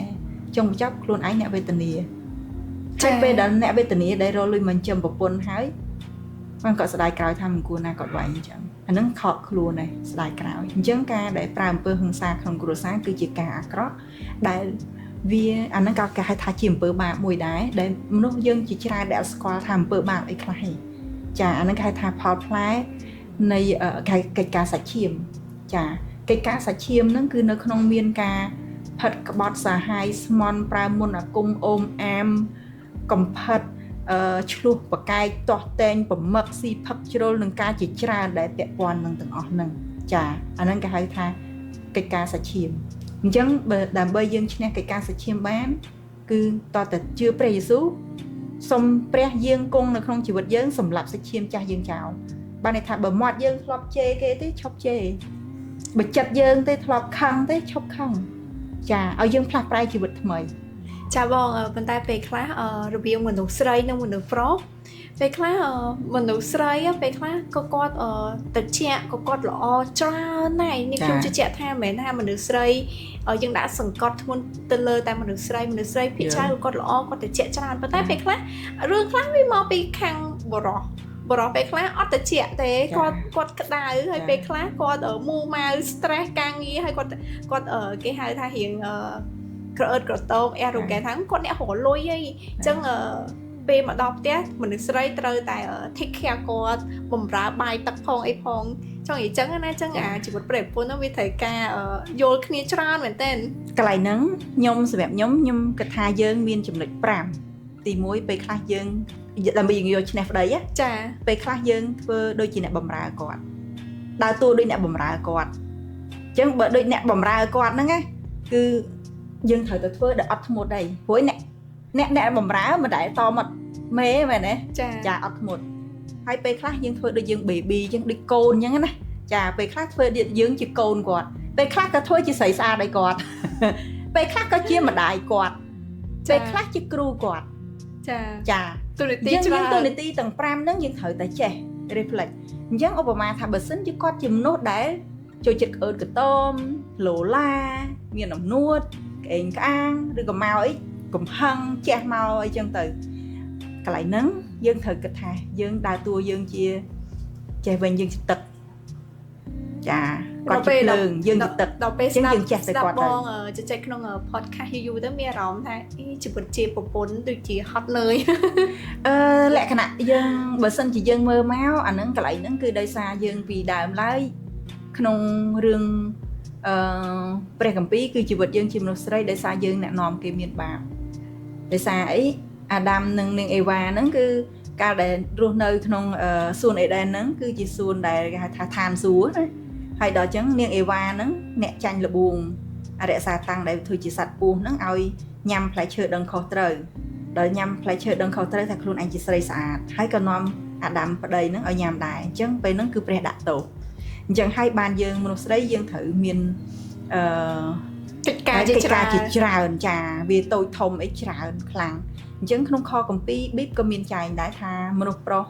1000 នាក់អាចរកបានមនុស្សប្រុសពិតម្នាក់តែមនុស្សស្រីរត់បានទេអញ្ចឹងកន្លែងហ្នឹងជាចម្ងល់យើងដែរហើយបើសិនជាយើងមើលនៅក្នុងខគម្ពីរប៊ីបក្នុងសុភាសិតចំពោះ31ខ10ទៅដល់ចឹងនិយាយពីស្ត្រីគ្រប់លក្ខអញ្ចឹងពីស្ត្រីគ្រប់លក្ខវិញបើសិនជាយើងបានអានសភៅសុភាសិត ចំពុក31ខ10ដល់ចប់ហ្នឹងគឺយើងនឹងបានឃើញលក្ខណៈមនុស្សស្រីយើងត្រូវធ្វើអីខ្លះពេលហ្នឹងគឺបើសិនជាយើងយកចំណុចហ្នឹងមក apply ខ្លួនយើងតាមពិតយើងមិនទាន់បានគ្រប់លក្ខណៈខែស្រីគ្រប់លក្ខផងចាហើយមួយទៀតអ្វីដែលកើតឡើងក្នុងសង្គមបច្ចុប្បន្ននេះបើសិនជាយើងមានសេចក្តីស្រឡាញ់ពិតស្អីក៏យើងធ្វើបានដែរឧបមាថាប្តីយើងនឹងគាត់ជាមនុស្សឆេវឆាវមួម៉ៅក្អឹតក្តមឬយ៉ាងណាក៏ដោយឲ្យតែយើងមានក្តីស្រឡាញ់ចំពោះគាត់ពិតណាគាត់អត់រត់តាចោលយើងទេដោយសារអីគាត់ជាមនុស្សអញ្ចឹងបើគាត់ទៅរកអ្នកផ្សេងគាត់ទៅធ្វើអញ្ចឹងដាក់អ្នកផ្សេងសុទ្ធថាអ្នកណាគេសុវ័យចិត្តជាមួយគាត់ឥឡូវនៅលើលោកហ្នឹងមានអ្នកណាគេអង្គុយញញឹមពេលគេជេរចាយើងត្រូវដឹងកន្លែងហ្នឹងហើយអញ្ចឹងនៅពេលដែលយើងជាមនុស្សដែលត្រជាក់គាត់រត់តារួចទេហើយយើងត្រូវដឹងទៀតថាពេលណាគាត់ត្រូវការអីយើងត្រូវដឹងចាអញ្ចឹងពេលហ្នឹងគឺយើងមានជ័យជំនះហើយយើងឈ្នះហើយចាហើយខ្ញុំគិតថាមនុស្សស្រីយើងដែលចាញ់ដែលមានបញ្ហាលែងលះបានជាមួយប្តីហ្នឹងគឺដោយសារពេលដែលគាត់ខឹងគាត់លោឡាយើងក៏លោឡាដែរយើងទប់អត់បានទេចាយើងទប់អត់បានទេអញ្ចឹងបានន័យថាពេលដែលនោះឆេះយើងឆេះទៅដែរយើងអត់បានយកចិត្តទឹកទៅពលុតគាត់ទេតាមពិតបើដូចនៅក្នុងខកំពីប៊ីបបង្រៀនយើងឲ្យយើងនឹងជួយប្តីវិញចាជួយប្តីវិញបានន័យថានៅពេលដែលគាត់មានកំហឹងមានអីអញ្ចឹងគេហៅថាគេដូចខ្ញុំនិយាយមិញគេហៅថាជាផលផ្លែសាច់ឈាមយើងដែលយើងកើតមកយើងជាប់បាបអ្នកខ្លះបាបនឹងបាបដូចថាឆេវឆាវមែនទេចាអ្នកខ្លះខ្ជិលអ្នកខ្លះអួតគ្រប់បែបយ៉ាងលុបលន់អីចឹងទៅមានសន្តានគ្រប់បែបហើយយើងមើលមនុស្សយើងក៏អត់ដូចគ្នាមែនទេចាអ្នកខ្លះលះលហួនអ្នកខ្លះខ្ជិលមែនទេចាអ្នកខ្លះក៏ទទួលយកបានគ្រប់ទាំងអស់អ្នកខ្លះទទួលមិនបានអញ្ចឹងទៅអ្នកខ្លះក៏ឆេវឆាវអ្នកខ្លះអត់ធ្មត់អញ្ចឹងអានឹងជាចំណែកដែលយើងយកមករៀនទៅវិញទៅមកយើងធ្វើម៉េចកែច្នៃអញ្ចឹងដើម្បីប្រពន្ធមើលសិនជាប្តីអញ្ចឹងទេសម្រាប់ខ្ញុំលើកទឹកចិត្តពេលជឿព្រះគឺអានក្នុងខគម្ពីរគឺបង្រៀនយើងពីរបៀបកែច្នៃហើយឧបមាថាគាត់ជាមនុស្សឆេវឆាវអញ្ចឹងយើងតិចអញ្ចឹងបងឯងនិយាយពាក្យហ្នឹងអូនអត់សប្បាយចិត្តទេព្រោះអីអូនរាល់ថ្ងៃអូនគិតថាអូនអត់ដែលបានធ្វើអ្វីដែលមិនត្រឹមត្រូវជាមួយបងទេអញ្ចឹងពេលដែលបងខឹងអញ្ចឹងបងលោឡាអញ្ចឹងបងអូនដឹងថាបងក្នុងចិត្តបងអត់សប្បាយចិត្តទេហើយបងឯងមានការអីមានបញ្ហាអីបងឯងនិយាយអូនស្រួលបួលមកកុំស្រែកអញ្ចឹងហើយអូនអត់ដឹងហើយបើសិនបងឯងនិយាយស្រួលមកអូនអាចមានអីអាចជួយនិយាយបានដោះស្រាយបងបានយើងដោះស្រាយទៅហើយបើបងស្រែកខ្លាំងអញ្ចឹងអូនធ្វើមិនស្ដាប់បានបងនិយាយអីផងយើងអាចនិយាយដោយសន្ទន់ជាមួយគាត់ចាពេលហ្នឹងគឺគាត់អាចដឹងហើយយើងលើកទឹកចិត្តគាត់ទៀតថា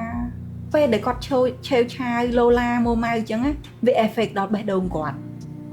រាល់ថ្ងៃមនុស្សមានបញ្ហាបេះដូងដោយសារអីដោយសារកំហឹងជំងឺបេះដូងជំងឺបេះដូងច្រើនដោយសារអីកំហឹងចាអញ្ចឹងហើយកន្លែងហ្នឹងយើងត្រូវធ្វើម៉េចអញ្ចឹងបានខ្ញុំនឹកឃើញថាស្រឡាញ់យើងត្រូវមានស្រឡាញ់ឲ្យច្រើននៅក្នុងហ្នឹងពេលដែលយើងស្រឡាញ់ពេលដែលគាត់លោឡាមួម៉ៅមិនក៏ដោយគឺយើងនៅតែសង្គ្រោះគាត់បានដូចយើងមើលឪពុកម្ដាយយើងស្រឡាញ់យើងមិនចា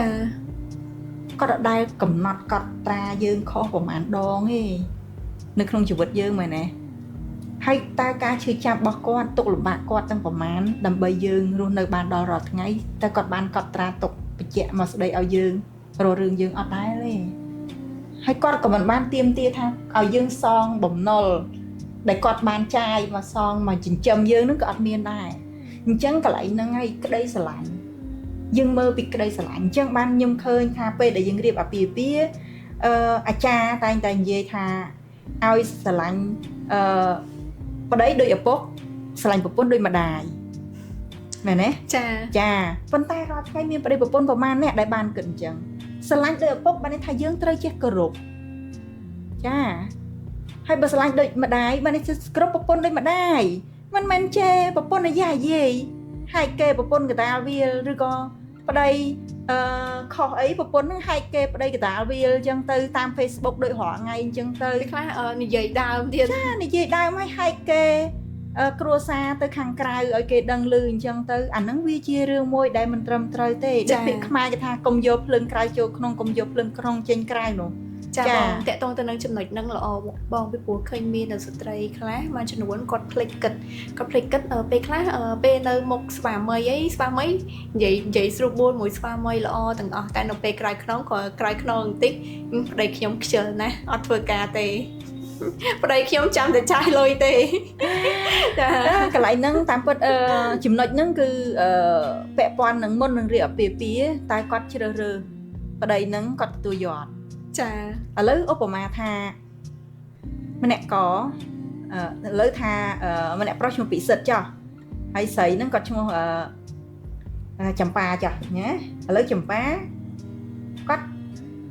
វ័យគាត់មានការងារធ្វើគាត់ត្រូវការរៀបការអញ្ចឹងពេលដែលគាត់ត្រូវការរៀបការគាត់ត្រូវការរើសគូសកលមែនទេចាដល់ពេលគាត់ត្រូវការរើសគូសកលដល់ពេលមានពិសិដ្ឋគាត់មើលឃើញថាអូពិសិដ្ឋសង្ហាណាពិសិដ្ឋសង្ហា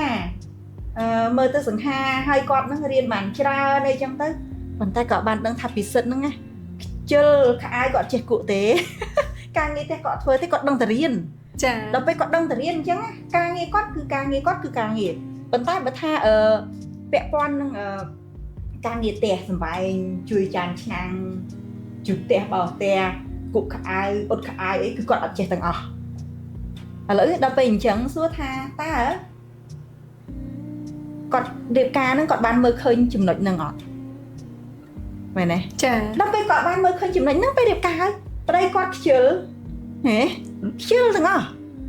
ដោយសារអីគាត់អត់បានយកប៉ុណ្ណឹងហើយចឹងគាត់ខុសខ្លួនគាត់តាចាតែគាត់មុនរៀបការគាត់ត្រូវដឹងថាគាត់ទទួលយកអីអត់ទទួលយកអីចាបងចុះបរោះមានគុណភាពត្រូវមានចំណុចអីគេខ្លះដែរបងបរោះមានគុណភាពខ្ញុំនឹកឃើញថាសម្រាប់ខ្ញុំអ្នកដែលមានគុណភាពខ្លាំងជាងគេគឺអ្នកដែលជឿព្រះស្រឡាញ់ព្រះជាទី1អ្នកជឿព្រះយេស៊ូវស្រឡាញ់ព្រះជាទី1ហ្នឹងគឺគាត់ជាបរោះគុណភាពហើយហេតុអីបានខ្ញុំដាក់បញ្ជាក់អញ្ចឹងដោយសារគាត់ខ្លាចព្រះនៅពេលដែលគាត់ខ្លាចព្រះណាមិនថាពាក្យសម្ដីដែលគាត់និយាយមិនថាគំនិតគាត់គិតមិនថាសកម្មភាពគាត់ធ្វើគឺគាត់ត្រូវតែមើលទៅលើព្រះសិនថាព្រះអនុញ្ញាតគាត់ធ្វើអត់ដូចជាក់ស្ដែងបើសិនជាគាត់ធ្វើការក្នុងមន្ត្រីរាជការពាក្យសម្ដីដែលគាត់ដឹកនាំក្រុមការងារគាត់ក៏គាត់ត្រូវដឹងពីរបៀបក្នុងការដឹកនាំក្រុមការងារគាត់ដែរគាត់អត់មានទៅជេរឆ្លោះក្រុមការងារទេខ្ញុំឃើញរាល់ថ្ងៃមានបុរសមួយចំនួននៅពេលដែលគាត់រៀនដល់ថ្នាក់ PhD អញ្ចឹងគាត់ក្អេងក្អាងគាត់មានអំនួតចានៅពេលដែលគេអាងមានអំនួតអញ្ចឹងធ្វើការជាមួយកូនចៅពេលខ្លះកូនចៅគាត់អត់ឆ្លើយការពិតទេគាត់អត់និយាយការពិតទេតែអញ្ចឹងធ្វើឲ្យជីវិតគាត់អត់បានល្អប្រសើរទេមែនទេចាហើយមួយទៀតពេលខ្លះខ្ញុំឃើញមានមេខ្លះកូនចៅដឹងគាត់គេហៅថាមនុស្សមិនស្មោះត្រង់មិនសុចរិតទេណាអូចូលចិត្តស្រីកូនចៅរកតែស្រីឲ្យទេដោយសារអីបំពេញចិត្តមេហ្នឹងចាហើយប៉ុន្តែបើសិនជាមេនឹងជាមនុស្សត្រឹមត្រូវវិញណាគឺគាត់ជាអ្នកជួយដល់កូនចៅហេតុអីហ៎មេមួយតែកូនចៅរាប់រយនាក់នៅពីក្រោមហើយកូនចៅហ្នឹងក៏គាត់មានប្តីមានប្រពន្ធអញ្ចឹងពេលដែលគាត់មានប្តីប្រពន្ធយើងត្រូវជួយកូនចៅហ្នឹងធ្វើម៉េចគាត់អាចរស់នៅក្នុងគ្រួសារប្តីប្រពន្ធគាត់នឹងបានល្អប្រសើរអាចជួយដល់កូនពីព្រោះអីសង្គមយើងរាល់ថ្ងៃត្រូវការធនធានមនុស្សដែលមានគុណភាពចាចុះបើសិនជាយើងជាអ្នកដឹកនាំដែលអត់មានគុណភាពតែយើងអាចបង្កើតធនធានគុណភាពដោយរបៀបណាចាត្រូវហើយបងកន្លែងហ្នឹងជារឿងសំខាន់ហើយគុណភាពធនធានក្នុងសង្គមក្នុងប្រទេសនីមួយៗដែលមានគុណភាពគឺមិនមែនដោយសារតែរដ្ឋាភិបាលម្នាក់ទេបើយើងគិតថារដ្ឋាភិបាលម្នាក់នោះដូចយើងឪពុកម្ដាយយើងឪពុកយើងម្ដាយយើងមានតែមួយឪពុកមួយហើយកូន12នាក់ជាងអល់តឪពុកម្ដាយ2នាក់ហ្នឹងហើយខ្លួនឯងអត់គិតរៀនសូត្រអត់គិតអភិវឌ្ឍខ្លួនហើយសួរថាទៅបន្ទោសតឪពុកម្ដាយមិនបានអញ្ចឹងដោយរាល់ថ្ងៃគឺគ្រួសារដែលរីកចម្រើនឲ្យសង្គមរីកចម្រើនក៏ចេញពីគ្រួសារតូចហ្នឹងទៅបន្តគ្នាបន្តចំនួនឥឡូវឧបមាថាយើងនៅក្នុងភូមិមួយថាដាក់ឈ្មោះភូមិហ្នឹងថាឈ្មោះភូមិសុភមង្គលចា៎អញ្ចឹងភូមិសុភមង្គលហ្នឹងមានដល់ទៅ100គ្រួសារអញ្ចឹងក្នុងភូមិសុភមង្គលហ្នឹងគេល្បីថាជាភូមិមួយដែលមានសុភមង្គលអញ្ចឹងបើភូមិហ្នឹងមានសុភមង្គលអញ្ចឹងក្នុងគ្រួសារ100គ្រួសារហ្នឹងណាតើគាត់មានសុភមង្គលពិតប្រាកដអត់បើសិនជាក្នុងភូមិហ្នឹងមានសុភមង្គលតែ5គ្រួសារដល់95គ្រួសារហ្នឹងអត់មានសុភមង្គលជាវាយឆាំងមិនគេហៅភូមិសុភមង្គលបាន វាមិនត្រូវនឹងឈ្មោះហ្នឹងមែនអត់ ចា ចាអញ្ចឹងកន្លែងហ្នឹងដែលងាកមកវិញបានន័យថាគ្រួសារតូចហ្នឹងគឺជាផ្លែផ្ការបស់សង្គមយើងហ្នឹងឯងបើគ្រួសារមានសុភមង្គលសង្គមយើងមានសុភមង្គលដូចគ្នាឧបមាជាក់ស្ដែងយើងនិយាយតែគ្រួសារតូចយើងចាស់ដូចអូនហើយនឹងបងអញ្ចឹងគ្រួសារយើងអញ្ចឹងបងគ្រួសារបងនិយាយជាមួយកូនជាផ្អែមល្ហែមដល់អូនគឺនិយាយផ្អែមល្ហែមដល់ពេលយើងដើរជាមួយគ្នាយើងត្រូវគ្នាមែនទេ ចា ចុះបើបងចូលចិត្តតែជេរហើយបងដៃយួនឯងត្រូវដែរហើយអូនឯងក៏អត់សុបាយចិត្តដែរបន្តិចម៉ាត់ជេរអានឹងខុសបាក់ពួកអីបង ចាកន្លែងហ្នឹងដែលយើងគិតថាវាមិនមែនជារឿងដែលត្រឹមត្រូវទេអញ្ចឹងបានយើងរាល់ថ្ងៃយើងធ្វើយ៉ាងណាយើងអាចជួយគ្នាបង្កើតគ្រួសារមួយឲ្យមានសុភមង្គលពិតប្រាកដហើយយើងកាត់បន្ថយបើថាគ្រួសារខ្លះដែលគាត់ចូលចិត្តមានចំនួនទេឲ្យគាត់ធ្វើម៉េចដកចំនួនចេញព្រលឹមឡើងជាពិសេសខ្ញុំឃើញថាដូចក្នុងខគម្ពីរបញ្ជាក់ថាព្រលឹមឡើងឲ្យក្រោកពីដេកចឹងណាក្រោកពីដេកឲ្យក្រោកឡើងឲ្យស្រស់ស្រាយឲ្យស្លៀកសម្លៀកបំពាក់ដល់រុងរឿងយើងចេញទៅដោយក្លាហានឲ្យមានអំណរចាកន្លែងហ្នឹងចង់ថាក្រោកឡើងកុំបើថាអត់ស្រួលខ្លួនទេកុំរអ៊ូរទាំក្រោកឡើងអត់ស្រួលខ្លួនកុំរអ៊ូរទាំហើយយើងងូតទឹកឬក៏យើងធ្វើអីមួយឲ្យយើងនឹងក្លាហានចេញទៅឲ្យយើងមានអំណរចាបើសិនជាថាថ្ងៃហ្នឹងយើងត្រូវទៅសេលទេបើថាអត់ស្រួលខ្លួនខ្លាំងទេយើងកុំទៅសេលអីយើងនៅផ្ទះសិនទៅសម្រាប់សិនទៅធ្វើអីដែលយើងអាចធ្វើបានទៅពេលខ្លះយើងអត់ស្រួលខ្លួនទឹកមុខយើងអត់ស្រស់ស្រាយពេលដែលយើងទៅធ្វើទំនាក់ទំនងក៏អត់បានល្អដែរនិយាយក៏អត់បានល្អដែរអញ្ចឹងណាហើយបើក្នុងក្រុមគ្រួសារវិញឧបមាថាយើងមានគ្នា5នាក់មានម្នាក់ហ្នឹងក្រោកឡើងក៏អត់ស្រួលខ្លួនហើយគាត់លោឡាមួម៉ៅអញ្ចឹងពេលដែលគាត់លោឡាមួម៉ៅហ្នឹងគាត់ affect ដល់4នាក់ទៀតដែរអញ្ចឹងមួយថ្ងៃហ្នឹងគឺ4នាក់ហ្នឹងអត់សុបាយចិត្តទាំងអស់ហើយចេញទៅទៅរកស៊ីធ្វើការអីទៅជួបគេក៏មិនដឹងនិយាយអីព្រោះអារម្មណ៍ហ្នឹងវាជាប់នៅក្នុងចិត្តមួម៉ៅបាត់ហើយអញ្ចឹងបានបាត់បង់សេរីល្អបាត់ហើយចាបងជាទូទៅសូមឲ្យខ្ញុំផ្ទាល់ក៏អញ្ចឹងដែរព្រឹកឡើងគឺត្រូវតែអារម្មណ៍ល្អបើមិនជាព្រឹកឡើងអារម្មណ៍អត់ល្អទេគឺមួយថ្ងៃហ្នឹងគឺ destroy ហ្មងវាថាបំផ្លាញពេលវេលាមួយថ្ងៃចាធ្វើអីការទេធ្វើអីការទេចាអញ្ចឹងកន្លែងហ្នឹងហើយជាជីវិតជ័យជំនះហើយមិញទៀតខ្ញុំនឹកឃើញអូននិយាយរឿងពាក់ព័ន្ធបងចង់សង្កត់ធ្ងន់ពាក់ព័ន្ធរឿងបែកបាក់គ្រួសារតាមពិតបែកបាក់គ្រួសារហ្នឹងគឺច្រើនគឺនៅពេលដែលមានបញ្ហាអត់ស្រួលខ្លួនហ្នឹងចាជំងឺបញ្ហាលុយហើយនឹងមួយទៀតបញ្ហាទំនាក់ទំនងហ្នឹងជួនកាលឡើងលាក់ដោយសារទំនាក់ទំនងរវាងខាងស្រីនិងខាងប្រុស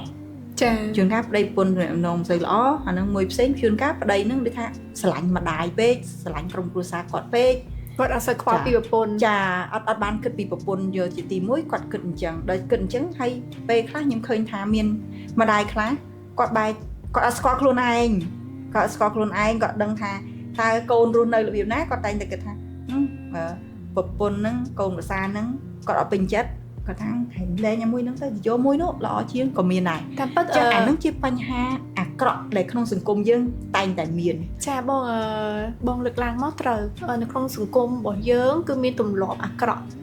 នឹងមួយចាពេលខ្លះប្តីប្រពន្ធគេរស់នៅជាមួយគ្នាស្រួលប៉ុន្តែខូចតែអ្នកខាងក្រៅហ្មងខូចតែអ្នកខាងក្រៅពេលខ្លះអ្នកខាងក្រៅហ្នឹងគេហៅថាមាត់ចាប់មាត់ព្រៀបចឹងណាចាចង់មានន័យថាគេចង់និយាយថាពួកគាត់អាចខ្វះការអប់រំចានៅពេលដែលពួកគាត់ខ្វះការអប់រំរឿងខ្លះក៏គាត់ទៅខ្វល់ជាមួយរឿងប្តីប្រពន្ធគេដែរហ្នឹងឲ្យគេរស់នៅទៅគ្នាគេទៅចាអញ្ចឹងកន្លែងហ្នឹងដែលខ្ញុំចង់និយាយថាប្តីប្រពន្ធដែលអាចរស់នៅជាមួយគ្នាបានហ្នឹងមើលពេលដែលខ្ញុំឃើញថាពេលដែលរៀបការក្នុងគ្រីស្ទៀនដែលនិយាយថាទោះឈឺឬជាទោះអាក្រក់ឬល្អចាទោះមានឬក្រក៏នៅតែស្រឡាញ់គ្នាជារៀងរហូតតែបើសិនយើងការនៅក្នុងប្រពៃណីជាច្រើនហ្នឹងគឺពេលខ្លះអត់បាននិយាយពាក្យហ្នឹងហើយគាត់បានយកអាពាក្យហ្នឹងមកដាក់ខ្លួនឯងគាត់ចាំគាត់ចាំថាពេលឈឺឬជាអាក្រក់ឬល្អក្រឬមានក៏នៅតែស្រឡាញ់គ្នាហ្នឹងគឺអត់បានចាំទេអញ្ចឹងហើយពេលដែលអាក្រក់ល្អហ្នឹងគឺពេលខ្លះគឺទំនាស់ហ្នឹងឯងបញ្ហាទំនាស់គឺបាត់បង់ក្តីស្រឡាញ់ទាំងអស់ឈឺឬជាអាពេលឈឺហ្នឹងពេលខ្លះ ឧបមាថាប្រពន្ធឈឺដល់ពេលប្តីមើលយូរទៅទាំងយប់ទាំងថ្ងៃដោយប្រពន្ធឈឺធ្ងន់ដល់ចឹងទៅគាត់ពិបាកគាត់នឿយហត់ពេកអញហត់ពេកអញទ្រាំមិនបានទេមួយថ្ងៃវាឈឺដូចទៅពេទ្យចឹងដល់ពេលឯងហ្នឹងធ្វើការផងមើលកូនផងអីចឹងកន្លែងហ្នឹងបានបញ្ជាក់ជាបរោះដែលទុនជ្រាយចាអត់ពិតទេគាត់ទុនជ្រាយដោយសារអីគាត់អត់ស្រឡាញ់ប្រពន្ធអត់ស្រឡាញ់កូនពិតប្រាកដទេដោយសារអីគាត់ទុនជ្រាយហើយគាត់មើលទទួលយកអត់បានអញ្ចឹងមែនទេប៉ុន្តែបើសិនជាអ្នកដែលរឹងមាំណាគាត់ទទួលយកបានដោយសារអីពេលដែលស្រឡាញ់គឺមានអំណរចេញពីក្នុងមកចាអញ្ចឹងយើងមើលស្រឡាញ់មានអំណរចេញពីក្នុងយើងមើលជាក់ស្ដែងម្ដាយស្រឡាញ់កូនពេលដែលយើងឆ្លងទន្លេហើយអត់ល្ងុយហ៎ចាមកយកទៅភ្លឺនៅតែអត់ល្ងុយហើយនៅតែស្រឡាញ់កូននៅអំណរកន្លែងហ្នឹងហើយខ្ញុំចង់បញ្ជាក់ពីអំណរបើសិនយើងស្រឡាញ់គឺមានអំណរមែនទេហើយយើងមានអត់ធ្មត់ហើយចុះបើសិនជាអត់មានអំណរអត់មានអត់ធ្មត់អត់មានអត់ទោសឲ្យធ្វើមិនបានហើយស្រឡាញ់ហើយចឹងដូចគ្នាប្រពន្ធកំពុងតែឈឺដេកពេទ្យហើយបើយើងហ្នឹងអាឡ័យទៅរត់ហ្នឹងគាត់ថាយើងអត់មានស្រឡាញ់ទេអត់មានអត់ធ្មត់ទេអត់មានអត់អីទេចាគឺកន្លែងហ្នឹងហើយដែលជាបញ្ហាអញ្ចឹងខ្ញុំឃើញថាដែលរងឲ្យប្តីប្រពន្ធបែកបាក់គ្នាគឺដោយសារពេលខ្លះគឺទំនាក់ទំនងពេលខ្លះដោយសារជំងឺពេលខ្លះដោយសារហិរញ្ញវត្ថុ3ហ្នឹងហើយបើសិនជាគាត់យកអា3ហ្នឹងដកចេញថាខ្ញុំស្រឡាញ់គ្នាប្តីប្រពន្ធខ្ញុំត្រូវតែកាន់ដៃគ្នាទោះបីទុកលំបាកក៏ខ្ញុំត្រូវទៅជាមួយគ្នាដែរអាហ្នឹងគឺប្តីប្រពន្ធនៅជាមួយគ្នារហូតដល់អត់មានបែកបាក់ទេហើយបើសិនជាថាពេលដែលគាត់មានបញ្ហាឧមាថាប្តីហ្នឹងគាត់ទៅធ្លាក់ទៅស្រឡាញ់ស្រីណាមួយទេគាត់ត្រូវទៅរកដំណោះស្រាយជួយប្តីហ្នឹងមកវិញទាញប្តីហ្នឹងមកវិញជួនកាលយើងហ្នឹងអត់ចេះយកចិត្តប្តីទេខោមកខោអាវមិនអាវហើយដល់ពេលប្តីមកចិត្តស្អុយខ្លួនមែនចាអូបងតាក់ទងទៅនឹងចំណុចហ្នឹងត្រូវបងដោយសារជាមនុស្សស្រីក៏ត្រូវការស្អាតបានចារៀបចំខ្លួនតុបតែងខ្លួនមិនមែនថាធម្មជាតិគ្រប់ទីកន្លែងអត់ទេអត់អាចធម្មជាតិគ្រប់ទីកន្លែងទេពីព្រោះអីយើងម្នាក់យើងត្រូវការយ៉ាងហើយណាយើងស្អាតបាតសូម្បីតែផ្ទះយើងក៏ត្រូវមានសណ្ដាប់ធ្នាប់ដែរអ្នកខ្លះខ្ញុំឃើញថាមានស្ត្រីមួយចំនួនគាត់ស្អាតមែនគឺស្អាតរូបរាងគាត់ចាប៉ុន្តែ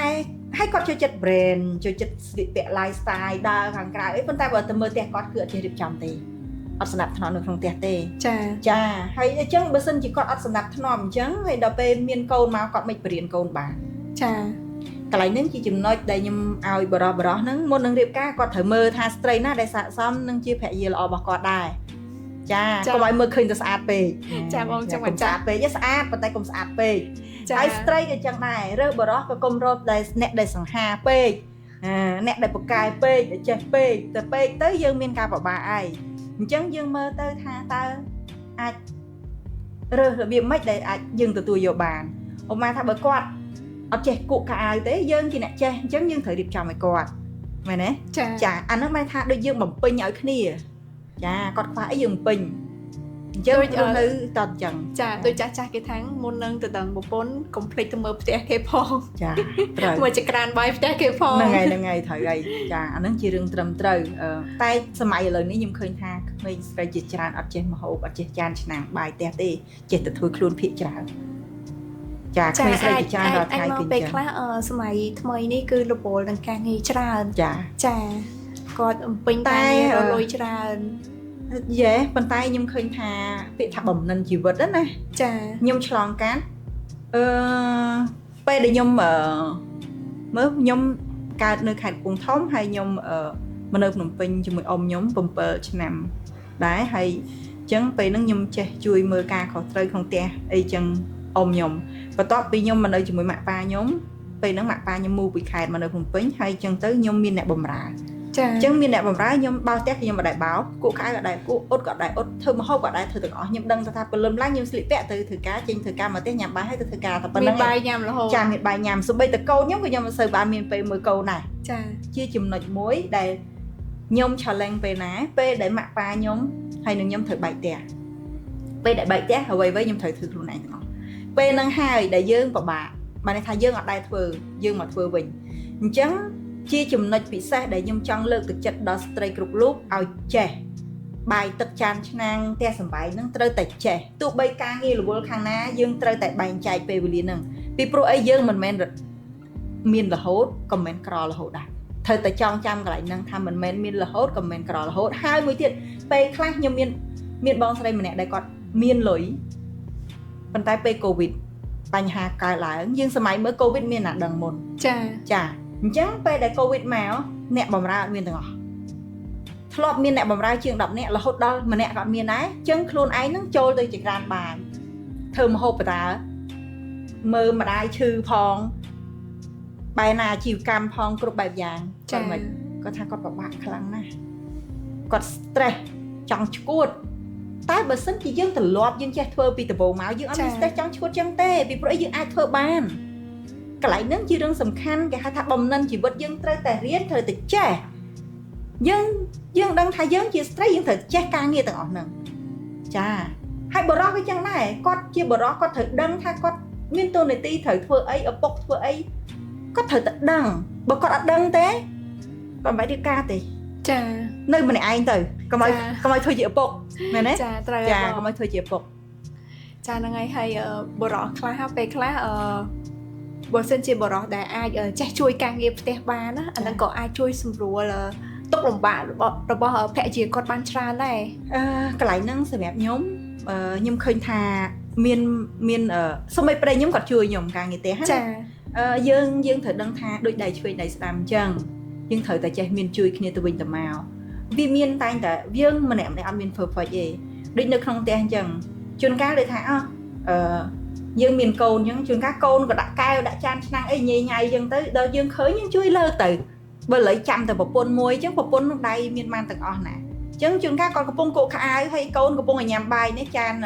ប្រឡាក់អស់ហើយពេញនឹងកែវអីហ្នឹងហើយបើយើងមិនជួយមើលកូនទេកូនគាត់ប៉ះកែវបែកអីចឹងទៅគ្រោះថ្នាក់ដល់កូនមែនទេយើងមិនត្រូវជួយគ្នាមែនអត់ចាជួយហើយដល់ពេលលៀងអញ្ចឹងយើងគាត់ថាបំណិនជីវិតតើតែយើងបរៀនគាត់ដូចកូនយើងអញ្ចឹងយើងត្រូវបរៀនគាត់ខ្លះអញ្ចឹងឪពុកក៏ត្រូវចេះបានគាត់បរៀនកើតបើគាត់អត់ចេះផងគាត់មិនបរៀនបានឥឡូវម៉ាថាមកដល់ផ្ទះអង្គុយចុចទូរស័ព្ទហើយមកដល់កូនឪពុកមកដល់ផ្ទះហត់ហើយមកដល់ផ្ទះគាត់សម្រាប់គាត់អង្គុយចុចទូរស័ព្ទចេះកូនមកដល់ឃើញឪចុចទូរស័ព្ទកូនទូរស័ព្ទដែរចាហើយចូលបានអីជួយគ្នាឥឡូវរៀនពីអីកូនរៀនពីអីរៀនលេងទូរស័ព្ទចាបងតកតទៅនឹងចំណុចហ្នឹងហើយបងធម្មតាជីវិតអាពាហ៍ពិពាហ៍ជីវិតប្រពន្ធគឺត្រូវចេះជួយគ្នាទៅវិញទៅមកបើយើងអត់ជួយគ្នាទេក៏ការងារក៏វាអាចរលូនទៅតាមហ្នឹងឯងចាហើយក៏អត់មានជីវិតប្រពន្ធណាដែល perfect ដែលល្អទាំងអស់ទេធម្មតាយើងត្រូវចេះ complete គ្នាដូចបងជម្រាបចឹងត្រូវចេះបំពេញគ្នាទៅវិញទៅមកចឹងណាបងចុះសម្រាប់ជីវិតប្រពន្ធរបស់បងសួររឿងផ្ទាល់ខ្លួនរបស់បងតិចណាបងចុះសម្រាប់ជីវិតប្រពន្ធរបស់បងដែរឆ្លោះគ្នាអត់ហើយ21ឆ្នាំនិយាយចំទៅមិនមែនថាប្តីប្រពន្ធដូចខ្ញុំនិយាយពីដំបូងចឹងពាក្យខ្មែរយើងថាចានមិនដែលនៅក្នុងរាវតែមួយមិនដែលប៉ះទៅកិច្ចគ្នាទេចាអញ្ចឹងប្តីប្រពន្ធវាតែងតែប៉ះហើយចាហើយសម្រាប់ខ្ញុំវិញខ្ញុំក៏ធ្លាប់ពីមុនដែលខ្ញុំមិនតាន់ជឿព្រះយេស៊ូវក៏ខ្ញុំធ្លាប់មានមហិច្ឆតាដែលខ្ញុំគិតខុសដែរខ្ញុំគិតថាម៉េចទេហើយជាប្តីខ្ញុំហ្នឹងណាមិនស័ក្តិសមខ្ញុំទេមើលទៅបានអញ្ចឹងហើយខ្ញុំហើយជាយកប្តីខុសហើយមើលទៅខ្ញុំធ្លាប់មានគំនិតអញ្ចឹងចាតែនៅពេលដែលខ្ញុំជឿព្រះហើយខ្ញុំមានលោកគ្រូមានអ្នកនៅឆើចគាត់បញ្យល់ខ្ញុំថាអូកុំគិតចឹងអាហ្នឹងគេហៅថាសង្គ្រាមហីសង្គ្រាមជីវិតចាក្នុងគ្រួសារយើងកំពុងមានសង្គ្រាមហើយមានចម្បាំងជីវិតអញ្ចឹងចម្បាំងហ្នឹងយើងត្រូវធ្វើម៉េចដើម្បីច្បាំងយកឈ្នះអញ្ចឹងគាត់ថាម៉េចទេបើប្តីយើងនិយាយពាក្យមិនល្អដាក់យើងទេថាភាសាហ្នឹងមិនមែនរបស់គាត់ទេគឺអាល្ងឹតនោះទេវាដឹកនាំគាត់ឲ្យមកឆ្លោះជាមួយយើងតែយើងឆ្លោះជាមួយគាត់ទៅលេងលះជាមួយគាត់បានថាដូចយើងរឿងណា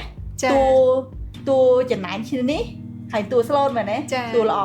អញ្ចឹងអាតួចំណែនហ្នឹងពេលដែលវាធ្វើបានជោគជ័យវាមិនអស់សុបាយហើយយើងហ្នឹងមិនបរាជ័យយើងលេងលះហ្នឹងអាល្ងឹតហ្នឹងវាសុបាយថាអញបានជោគជ័យអញធ្វើឲ្យពីរអ្នកហ្នឹងលេងលះគ្នាបានមែនចាហើយយើងអត់បានដឹងថាអាហ្នឹងជាល្បិចរបស់វាទេយើងទៅឆ្លោះតាមទៅចាហ្នឹងហើយបងចុះនៅពេលដែលបងមានស្វាមីបងដែរគិតថាចង់ត្រឡប់ទៅនៅម្នាក់ឯងអត់ដូចជាត្រឡប់ទៅនៅម្នាក់ឯងដែលគិតទេដល់ដំណាក់កាលនេះហើយដោយសារអីខ្ញុំពេលខ្លះយើងមានអារម្មណ៍ថាការរស់នៅម្នាក់ឯងស្រួលជាងនៅម្នាក់ឯងខ្ញុំធ្លាប់គិតថាបើសិនជាពេលដែលយើង stress ការងារច្រើនយើងចង់នៅម្នាក់ឯង relax អាហ្នឹងអូខេគ្រាន់តែ relax ទេព្រោះអីបើសិនជានៅម្នាក់ឯងហ្មងខ្ញុំគិតថាអត់ស័ក្តិសមទេពីព្រោះអីយើងមានកូនហើយដល់ពេលយើងមានកូនយើងត្រូវមើលថែកូនហើយ ដំណាក់កាលដូចខ្ញុំកូនខ្ញុំ15ឆ្នាំ ចា៎ អញ្ចឹងពេលដែលគាត់15ឆ្នាំនេះជាវ័យដែលយើងត្រូវបង្រៀនគាត់ត្រូវជួយគាត់ច្រើនណាស់អូនពីព្រោះអីសង្គមរាល់ថ្ងៃអូនបានដឹងហើយចាអត់ល្អទេអញ្ចឹងវា effect អារម្មណ៍គាត់អីពេលខ្លះអញ្ចឹងទៅយើងត្រូវជួយលើកទឹកចិត្តគាត់មិន ចាបើសិនជាប្តីប្រពន្ធបែកគ្នាបែកបាក់គ្នាវា affect ប៉ះពាល់ទៅដល់ អូន កូនខ្លាំងមែនតើ ចាកន្លែងហ្នឹងដូចនៅក្នុងខគម្ពីរបើជាក់ពីបើសិនជាប្តីប្រពន្ធលែងលះគ្នាគឺឬក៏មានចំនួនអញ្ចឹងទេគឺគេហៅថាអំពើបាបដែលគាត់កសាងហ្នឹងធ្លាក់ដល់កូនដល់ចៅ ចា ត3 4ជំនាន់ហ្នឹងហើយអញ្ចឹងអាបញ្ហាហ្នឹងខ្ញុំចង់និយាយថាពេលដែលមានបញ្ហាហ្នឹងធ្លាក់មកតកូនតចៅហ្នឹងពេលខ្លះមិនមែនកូនចៅហ្នឹងលែងលះដោយគាត់ទេប៉ុន្តែ effect ទៅហិរញ្ញវត្ថុ ចាចាអរគុណច្រើនមែនតើបងសម្រាប់ការចូលរួមចែករំលែកតាក់ទងទៅនឹងបទពិសោធន៍បងនៃជីវិតអាពាហ៍ពិពាហ៍សម្រាប់ podcast ថ្ងៃនេះបងអញ្ចឹងជាចុងក្រោយបងមានពាក្យពេចន៍អ្វីផ្ដាំផ្ញើទៅដល់បងប្អូនប្រជាជនរបស់យើងក៏ដូចជាគូស្វាមីភរិយាដែលតែងតែឆ្លោះគ្នាជាប្រចាំ ខ្ញុំតិចសិនហៀងខ្ញុំសូមលើកទឹកចិត្តបងប្អូនដែលមានគ្រួសារទាំងអស់សូមឲ្យចាប់ពីពេលនេះមកនេះតទៅគឺជាឱកាសជាពេលវេលាដែលអាចចែកម្លែកពីក្តីស្រឡាញ់ឲ្យគ្នាទៅវិញទៅមកចាពីព្រោះអីឥឡូវនេះខ្ញុំឃើញថាមិនមែនតែប្រទេសកម្ពុជាមិនមែនតែនៅក្នុងផ្ទះយើងទេគឺទូទាំងពិភពលោកកំពុងតែជួបបញ្ហាវិបត្តិសេដ្ឋកិច្ចហើយពេលដែលមានបញ្ហាវិបត្តិសេដ្ឋកិច្ចក៏ប៉ះពាល់នឹងដល់ទៅទំនាក់ទំនងចាទំនាក់ទំនងហើយប៉ះពាល់ទៅដល់មានជំងឺថែមទៀតជាក់ស្ដែងដូចជាសេដ្ឋកិច្ចធ្វើឲ្យពេលដែលបាត់បង់បញ្ហាសេដ្ឋកិច្ចប្តីប្រពន្ធអាចនឹងឆ្លោះគ្នាទាស់តែងគ្នាពេលហ្នឹងគឺយើងត្រូវការលើកទឹកចិត្តគ្នាវិញ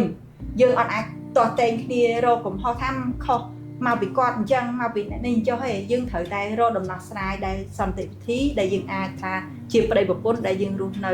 យើងជាជីវិតតែមួយជាគ្រួសារតែមួយដើម្បីយើងអាចបន្តជីវិតទៅដល់ជួយដល់កូនដល់ចៅយើងទី2សេដ្ឋកិច្ចធ្លាក់អាចនាំឲ្យមានបញ្ហាគេថាជំងឺគឺដូចអ្នកខ្លះពេលដែលគាត់ធ្លាក់សេដ្ឋកិច្ចទៅគាត់មានបញ្ហាភ័យខ្លាចដោយសារបំណុលដោយសារអីជួនកាលអ្នកដែលម្ចាស់បំណុលហ្នឹងគាត់មករករឿងអីចឹងទៅយើងខឹងយើងឆេវឆាវចឹងយើងអាចនឹងកាំងបេះដូងស្លាប់ដោយសារហ្នឹងឬក៏ពេលខ្លះជំងឺយើងដំបូងតិចតែដល់ពេលយើងបាក់ទឹកចិត្តទៅវានឹងលាក់ទៅជាជំងឺដែលធ្ងន់វិញក៏មានដែរចាអញ្ចឹងយើងត្រូវការធ្វើយ៉ាងណាឲ្យបានល្អគឺធ្វើម៉េចកុំឲ្យមានចំនួនមកកុំឲ្យមានបញ្ហាទំនាក់ទំនងហើយកុំឲ្យមានជំងឺអញ្ចឹងពេលដែលយើងអត់មានបញ្ហាទំនាក់ទំនងអត់មានជំងឺគឺសេដ្ឋកិច្ចយើងនឹងអាចឡើងវិញបានតែគ្រាន់តែវាមិនអាចឡើងដូចមុនកូវីដទេគឺវាអាចសន្សំយ៉ាងហោចណាស់ក៏ជួយឲ្យគ្រួសារយើងមានសុភមង្គល